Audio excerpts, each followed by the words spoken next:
Halo, Assalamualaikum warahmatullahi wabarakatuh. Di video kali ini saya akan membahas tips cara mengatasi permasalahan pada WordPress lagi.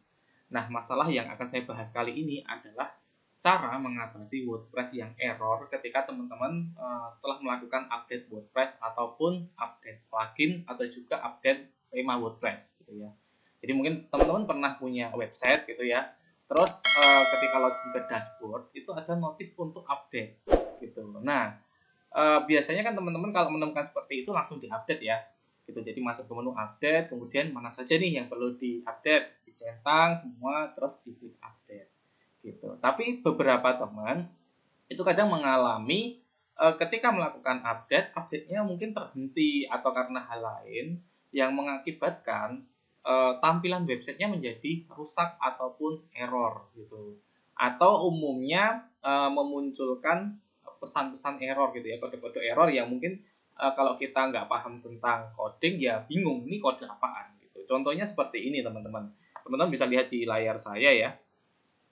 Nah, ini salah satu error yang muncul ketika teman-teman melakukan update, kemudian file core WordPress-nya atau file bawaan WordPress, file dasar WordPress-nya itu error, teman-teman. Itu akan muncul error seperti itu. Atau mungkin teman-teman menemukan tampilan di sini hanya kosong saja, gitu ya. Kosong saja, hanya memunculkan pesan website Anda mengalami error bla bla bla, silahkan hubungi administrator. Nah, kalau muncul seperti itu, teman-teman perlu mengaktifkan fitur debug dulu di WordPress-nya. Teman-teman bisa cek di salah satu video saya tentang bagaimana cara mengaktifkan fitur debug. Nah, setelah fitur debugnya diaktifkan, nanti akan muncul pesan error seperti ini. Jadi, pesan seperti ini sebenarnya hanya sebagai pemberitahuan saja. Ini bukan error sebenarnya, tapi ini adalah pesan pemberitahuan ya. Nah, error yang muncul seperti apa? Tadi seperti yang saya infokan, kalau update WordPress, kemudian error atau gagal update seperti itu, biasanya pesannya seperti ini. Jadi, dia memunculkan pesan yang berkaitan dengan file core WordPress-nya atau file bawaan asli WordPress-nya seperti WP setting, function di hub, function di WordPress seperti itu, kayak gitu. Tapi kalau errornya karena themes, maka di sini nanti URL-nya adalah URL yang berkaitan dengan themes-nya. Misalkan wp content slash themes, kemudian slash nama themes, kemudian function.php misalkan, atau header.php dan lain sebagainya. Begitu pula dengan plugin. Jadi nanti yang di sini, pesan error yang di sini ini akan mengarah ke URL plugin-nya gitu. Misalkan public HTML slash wp content slash plugins kemudian slash nama pluginnya, misalkan Yoast atau misalkan Elementor, nanti nama filenya apa, .php, kemudian online berapa, kayak gitu. Nah, itu biasanya karena themesnya. Jadi teman-teman harus bisa membedakan itu errornya di mana. Apakah di core WordPress-nya atau file default WordPress-nya, apakah di themesnya atau di pluginnya. Itu bisa teman-teman lihat dari sini. Ya, ini URL yang muncul di sini, URL-nya siapa? Apakah URL WordPress-nya seperti ini URL WordPress nih, wp-setting.php itu file bawaan WordPress. Kemudian apakah file themes-nya, nanti di sini URL-nya mengarah ke folder themes-nya, teman-teman menginstal themes-nya. Kemudian kalau plugin ya di sini muncul nanti URL-nya mengarah ke nama plugin yang mengalami error tadi. Gitu. Itu cara mengidentifikasinya. Ini akan sangat berguna sekali kalau teman-teman misalkan menghandle banyak website atau mungkin seorang web developer seperti itu. Ilmu yang ini bisa dibilang ilmu dasar ya. Ilmu dasar seperti ini akan sangat membantu teman-teman melakukan troubleshooting atau pembenahan pada website yang teman-teman kelola ketika mengalami kerusakan. Gitu. Nah, cara mengatasinya gimana? Cara mengatasinya ya beda-beda. Ketika errornya di WordPress-nya ya yang kita urus nanti WordPress-nya. Ketika themes ya themes-nya yang kita urus atau perbaiki. Begitu pula dengan plugin. Nah, di contoh kali ini yang error kan WordPress-nya nih. Gitu. Nah, kalau teman-teman cek langsung ke line sini, itu nanti akan ketemu dengan codingan-codingan bawaan WordPress-nya. Nah, kalau di sini kasusnya failed to open stream no such file or directory. Artinya, si WordPress ini tidak menemukan file atau directory ya yang ada di ini wp-setting.php di line 174. Artinya filenya hilang gitu. Karena ketika WordPress melakukan update itu dia mereplace file-file lama diganti file-file baru. Nah, kadang ketika proses itu file yang mau di-replace tadi itu belum sempat ter-replace sudah mengalami gangguan. Artinya akhirnya filenya jadi error gitu teman-teman. Gitu karena nggak ditemukan. Nah, cara mengatasinya gampang kalau urusannya dengan WordPress seperti ini.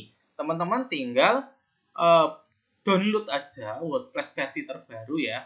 Itu bisa diambil di wordpress.org ya. wordpress.org/download. Nah, ya. Nah, teman-teman bisa akses ini. Kemudian scroll ke bawah. Nah, ini ya. Nanti ada tulisan sini, download WordPress and use it on your site. Ini tinggal di download aja. Nah, maka si browser kita akan melakukan proses download ya. Ini silahkan ditunggu aja sampai proses downloadnya selesai.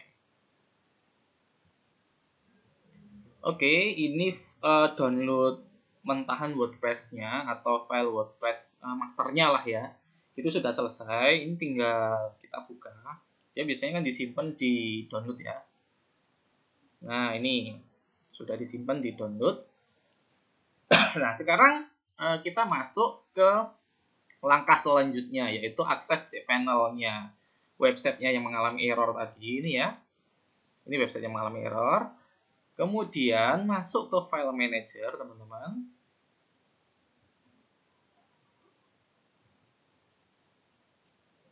Nah, di sini masuk ke public HTML. Kalau website yang error tadi adalah website utama ya, nanti teman-teman masuknya ke public HTML. Tapi kalau itu websitenya adalah add-on ataupun subdomain, ya tinggal masuk ke directory tempat teman-teman menginstal WordPress di subdomain atau add-on tadi, gitu ya. Sekarang masuk ke public HTML. Nah, ini kan ada file-file WordPress-nya ya di sini ya. Nah, ini teman-teman upload ya. Cara uploadnya tinggal di sini ya. Di atas ini ada menu upload. Nah, ini tinggal diklik. Nanti akan muncul tampilan seperti ini. Nah, terus kita buka aja nih. Kita buka aja file WordPress yang tadi kita download, masternya tadi. Kemudian kita drag ke dalam sini. Nah, kita drag atau kita select file lewat sini juga bisa. Sama aja. Nah, kita tunggu ya sampai WordPress-nya terupload 100%. Oke, ini WordPress-nya sudah terupload ya. Jadi kalau teman-teman mengupload, kemudian sudah tampil seperti ini, 100%, kemudian barnya ini warnanya jadi hijau, itu artinya filenya sudah ke-upload ke akun hostingnya. Nah, ini tinggal back aja ke public HTML. Nanti teman-teman akan menemukan file WordPress tadi di sini. Ya, ini ya, bentuknya zip ini ya. Ini. Nah, ini silahkan diekstrak aja. Ya, ekstrak. Oke, seperti ini hasil ekstraknya. Terus setelah diekstrak, ini akan membuat file baru dengan nama ini WordPress. Maksudnya directory baru ya, directory atau folder baru namanya WordPress. Ini kalau teman-teman buka, nah, isinya file WordPress juga, gitu. Tapi ini WordPress yang belum diinstal. Nah, ini kita tinggal memindahkan ini ke sini tadi, ke public HTML. Jadi ini di sini ya. Ini kalau saya klik, ini kan public HTML/WordPress ya. Nah, ini kita pindah ke public HTML. Caranya, ini teman-teman klik sini ya, ada tulisan select all nih ya. Klik aja select all ya. Kemudian ini di bagian atas ada tulisan move. Nah, ini teman-teman klik. Nah, terus ini enter the file path-nya ini teman-teman arahin ke public HTML. Karena kita mau mindahin ke public HTML gitu kan. Terus klik move. Maka dia akan terpindahkan semua. Thread gitu nanti. Nah, oke, sudah terpindahkan ya. Nah, file yang ada di sini kan jadi kosong nih karena sudah kita pindah ke public HTML.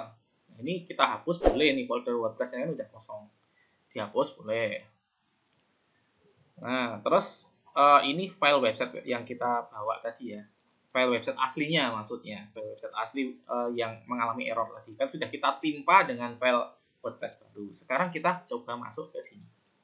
Nah, ini error. Ini kalau kita refresh.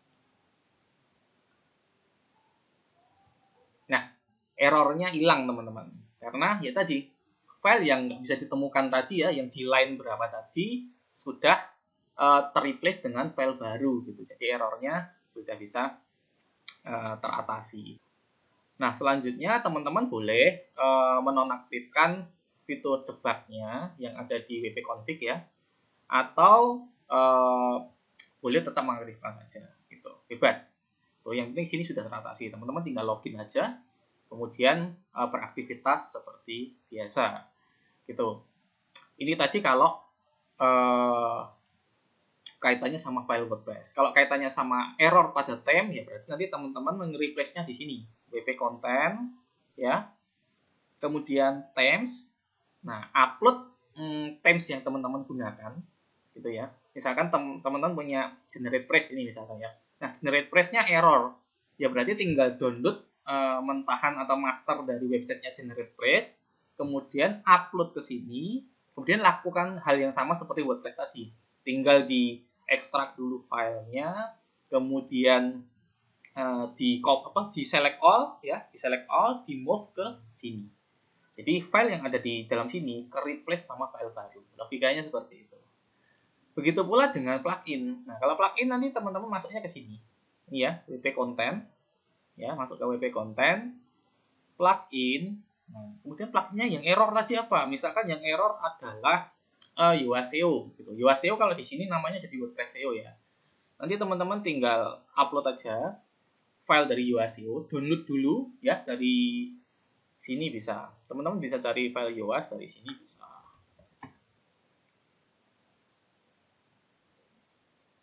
Nah, ini ya. UASEO, teman-teman bisa download masternya dari sini. Jadi si WordPress.org ini bisa dibilang semacam database lah. Database directory dari tema, plugin, dan juga nanti ketika teman-teman mau download WordPress barunya juga. Itu bisa ambil dari sini. Nah, balik lagi ke plugin, misalkan UAS tadi yang error, ya udah UAS-nya masukin sini. Kemudian teman-teman upload, extracts, ya, terus di move dan ditimpakan ke directory UASEO yang ada di sini. Oke, jadi begitu teman-teman. Ketika nanti suatu saat teman-teman mengalami error gitu ya websitenya, itu teman-teman bisa menggunakan panduan ini sebagai acuan untuk memperbaiki. Jadi nggak lagi mengalami kebingungan, waduh errornya gimana nih, ini pasti hostingnya nih, dan lain-lain gitu. Teman-teman bisa memperbaiki secara mandiri dan masalah bisa teratasi dengan cepat. Oke, jadi seperti itu teman-teman. Jika teman-teman terbantu dengan panduan ini dan merasa video ini bermanfaat, tolong dibantu subscribe dan like di video ini supaya saya nanti lebih rajin lagi mengupload video-video seputar WordPress, digital marketing, dan hal-hal lainnya. Terima kasih. Wassalamualaikum warahmatullahi wabarakatuh.